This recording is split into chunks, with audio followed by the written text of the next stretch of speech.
plantão. Aí ele entra com uma planta grande. Me dá uma vontade de rir quando eu vejo isso. Eles fazem humor com as gafes da mídia. Eu vou começar com jornalistas e humoristas Maurício Menezes e Hélio Júnior.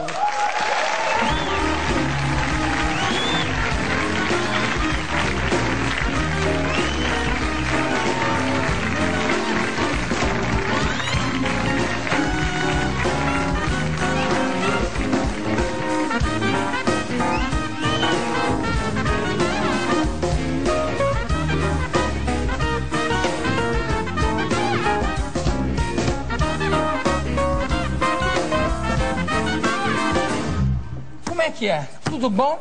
Tudo bem, Jô. Maravilha. Você tá com um brinquinho agora? É recente esse brinquinho? Não, esse brinquinho eu coloquei tem uns 6 anos já. 6 anos, relativamente. Ele que já tem tanto brinco que ele tá andando com a orelha assim. Tem muitos, deixa eu ver quantos brincos tem. Eu tenho 3 aqui, 3 argolas nessa orelha, um sol na de cá. Um que? Um sol? Um sol. Um sol na de lá. É da sorte. Que legal. Que legal. Eu tenho só de um lado, engraçado. E depois que eu furei só tá. Eu tenho mais de 20 anos. Mas esse seu aí vale pelo nosso todo aqui. Imagina. Tenho mais de 20 anos. E depois que eu furei aqui, me disseram, não, o gay usa a orelha furada do lado direito. E tinha essa história mesmo. E agora já furei, não vou furar mais. Mas, Jô, por que não fura outra? Por que não fura outra? Porque esse negócio o gay usa é outro furo, não é na orelha. Então, a gente faz de um lado, do outro. É a mesma coisa. Não é verdade? É verdade. A gente veio falar aqui sobre o quê? Que eu não tenho a menor ideia. Futebol, Maurício, vamos falar sobre isso. Vamos falar sobre o Flamengo. Tô brincando. Não, vamos falar sobre o Vasco. Ou então falar sobre o grande Palmeiras.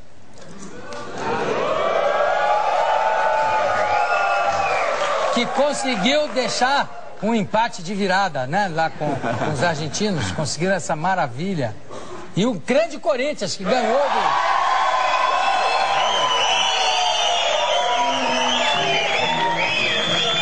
E também, nunca esquecendo o Fluminense. Gente, vocês se especializaram em pegar gafes da mídia, gafes da imprensa e transformaram isso num show.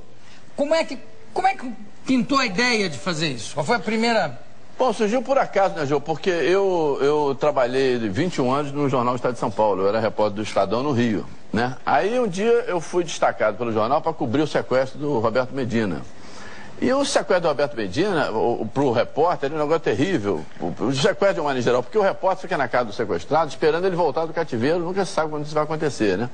Então nós passávamos a madrugada lá, naquela ansiedade. Mas dentro da casa ou Não, do lado de fora. Se for dentro da casa era beleza, nós ficávamos na rua, no sol, né? Na neblina, no frio e tal. E aí, para passar o tempo, eu comecei a contar a história da imprensa, né? Primeiro piada, aí o estoque de piada acabou. Não tinha mais piada para contar. Então eu comecei a contar a história da imprensa, que eu já conhecia alguma, de erro e tal. Aí aquilo virou um point, né, ali, né, do jornalista. Todo mundo ia ouvir. E as piadas também eram sobre jornalismo ou não? Não, era as piadas, geral. Acabou o estoque de piada, eu passei a contar a história do nosso meio, né? E aí, dali depois, quando terminou o sequestro do Medina, eu passei a fazer isso num botequim de brincadeira, só para colega. Qual era o botequim? O Bar Constituinte, que acabou. Era um bar que tinha no centro da cidade que aceitava cheque pré-datado e por isso tinha muito jornalista lá dentro, né? Maravilha. Então dali, um dia apareceu um produtor e falou, pô, tu vai fazer isso em teatro e tal. Aí eu comecei a fazer isso em teatro. Depois começou a aparecer tanto teatro para eu fazer, show, apresentação e tal, que aí eu tive que pedir demissão do Estadão. Um dia eu cheguei no jornal lá no sucursal do Rio e falei, não tenho mais condições de trabalhar. Ficou rico, Jô. E aí depois... Eu também sempre trabalhei na Rádio Globo, né? E aí um dia eu conheci o Elinho e tal, aí hoje nós temos um programa na rádio, o Agito Geral, que vai lá sábado, domingo à noite, de 8 à meia-noite, e no programa nós também brincamos, contamos essa história de jornalismo. E o Elinho também tá no show de jornalismo. Também agora o Elinho faz comigo teatro, né? E vocês têm feito bastante? Vocês estão, além do...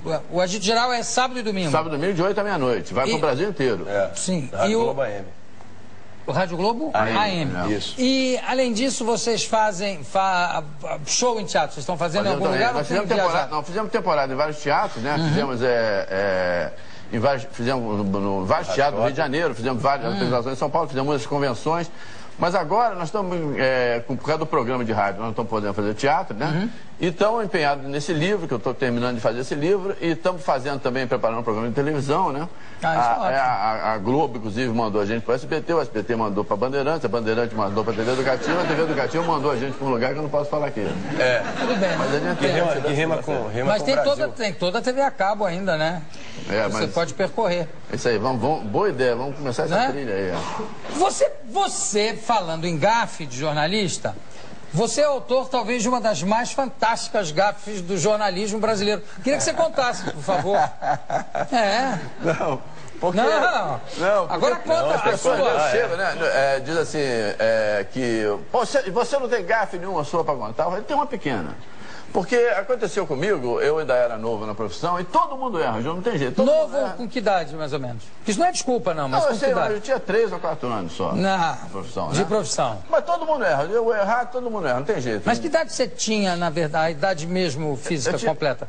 De 20 e poucos anos? 30 anos? 23 anos. 23 anos. Eu comecei em jornal com 20 anos. E aí? Aí eu fui fazer uma entrevista na Arquidiocese do Rio de Janeiro, e o Adionel Carlos, que é até hoje assessor de imprensa do Dom Eugênio Salles. Como é o nome dele? Adionel Carlos. Ele é o assessor de imprensa até hoje do Dom Eugênio Salles. E na hora que eu cheguei na Arquidiocese, nós estávamos esperando, eu e a imprensa toda esperando o Dom Eugênio descer para dar entrevista, e aí nós estávamos ali conversando com o Monsenhor João, Padre Antônio, Frei Joaquim. Era rádio ou era imprensa? Era escrito? Não, era todo mundo. Não, mas você estava de... Eu estava na Rádio Globo. Ótimo. Aí chegamos lá, né, e conversando ali com o Monsenhor João, Frei Antônio, Padre Joaquim, aí daqui a pouco chegou o Dom Eugênio com Adionel Carlos. E na hora que eu vi o Adionel Carlos, eu achei que Adionel fosse um cargo da igreja.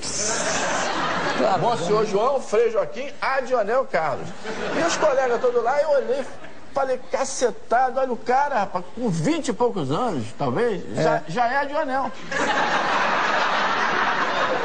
Aí eu falei, meu Deus do céu, um homem desse, com essa idade, já sendo Adionel, daqui a alguns anos ele vai ser papa. No mínimo. Aí eu fiquei com isso na cabeça, falei, vou furar esses colegas todos aqui, vou dar um furo de reportagem, vou fazer essa entrevista com esse Adionel. Mas aí o Dom Eugênio lá, encerrou a entrevista, não sei o que, ele ameaçou levantar, eu falei, peraí, eu tenho mais uma pergunta para fazer aí e tal. O que é? Eu falei, eu queria saber aí, há quanto tempo o seu assessor é Adionel? Aí foi aquela perplexidade geral.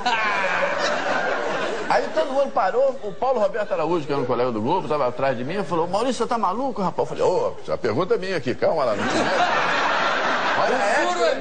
olha a ética da imprensa aqui. Aí falou, mas meu filho, não estou entendendo, o que você quer saber? Eu falei, eu quero saber há quanto tempo o seu assessor é Adionel. Mas como assim? Há quanto tempo ele assumiu o adionelato aqui da... Aí foi aquela, né, todo mundo espantado com aquilo e tal, e aí eu percebi que eu estava fazendo bobagem, né? Porque todo mundo olhou pra mim. E ninguém riu. Aí eu falei, só pra encerrar o papo, quanto tempo o senhor é Adionel? Fala aí, você acabou. Eu falei, meu filho, eu sou Adionel desde que eu nasci. Eu falei, nasceu pra ser Adionel, né? Maravilha.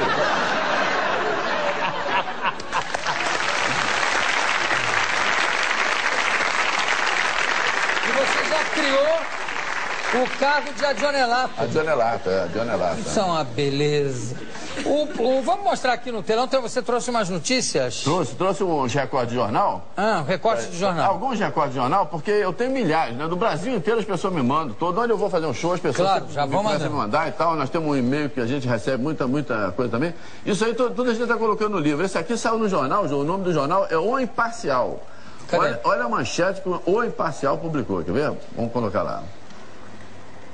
Olha lá. Fidel Castro comemorou o Dia do Trabalhador da Eletricidade com o fuzilamento de alguns deles.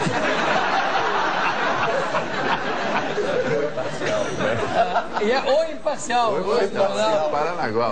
Agora, essa próxima aí saiu no jornal. Porque é terrível pro jornalista ele ter que desmentir, né, Jô? Porque o jornalista trabalha com a verdade. Então ele tem que desmentir, é tétrico, né? Por quê? Mas inclusive tem um jornalista que não desmente, eu acho que é até legal dizer, olha, eu me enganei. Exatamente. Eu também sempre procedi assim. Uma vez na Rádio Globo eu falei um negócio, não era. No dia seguinte desculpa, eu falei uma bobagem e tal. Desculpa, eu já vi você fazer isso algumas vezes também. Mas tem vezes que, nesse caso, por exemplo, o desmentido é terrível. Porque o jornal anunciou a vinda ao Brasil de um monge da yoga, que ele era a grande estrela desse negócio da yoga, seria esse monge que viria ao Rio para esse coisa. E olha o que aconteceu, João. O monge não vem mais, por motivo, morreu há 44 anos.